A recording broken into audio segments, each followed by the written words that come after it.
When you grew up in rural Texas, how it affected who you are today, and how do you think it shaped, your career path and your personality even? I wrote a thesis about rural young people, and having looked at really big data as well as individual data, I think it's easy to say that rural, for me, and certainly it's been my own experience, rural is about people, it's about community, and I think growing up in a country town actually helped nurture that in me. I think the other thing of growing up in a country town is it's a real can-do sort of thing. There's nothing that's ever hit me that I thought I couldn't do. And I think that's very much a rural mindset. I was driving a tractor when I was 8. I was, in the pickup. Isn't it? I think on a farm, everybody's got to help out. Yeah, and, we were only 3 kids, and I was the oldest, and so there were always things I was doing with my dad.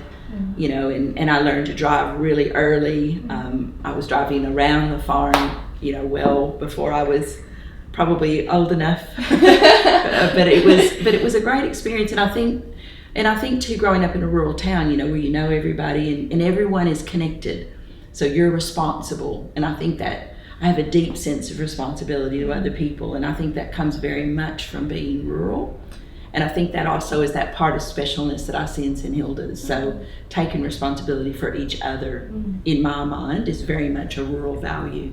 Do you think that also comes from you being the oldest child of the family? Yeah, probably. Being the oldest, I mean, I think my brother and sister would say that I've always taken responsibility for them, probably in a way that they didn't always like, that I was a bit bossy. But our mum was also not very well and died when I was fairly young, and so I've taken on real responsibility being the oldest child. So yeah, maybe there's a part of being eldest as well, but I do think there's something about being rural that is something that is a real thing. Do you have a favourite memory from your childhood, or even living in Australia as well? I'm 52, so I've got lots of memories. Probably my favourite memory of a time in college. I was at Whitley College, and I had a student in my office, a young man who was only 18, and he had realised that he was gay, and he had told his parents back in a country town in Victoria, and his parents had unfortunately not taken the news well and had basically said to him, "Don't come home. We don't really want to be with you, we don't want to see you." And he was devastated. And I comforted him as well as I could. I spent a lot of time with him during the day. I checked on him through the day. This was before everyone had a mobile phone, so I had to go and visit him and make sure he was okay. He had a big network of friends that were looking after him. And then we were at dinner. And at Whitley, the tradition was the students would get up and give announcements, and they were unplanned, so you never knew who was going to announce what. And anyway, he was in the queue to give his announcement, and he was very involved, so there was nothing I worried about. And he took the microphone and he said, "I just want to tell everyone something that I have discovered, and I've told my parents today." And I'm going, "Oh no!" And not because in any way I was upset, but I just didn't know how this group of rural kids was going to handle his news, and he was already so vulnerable.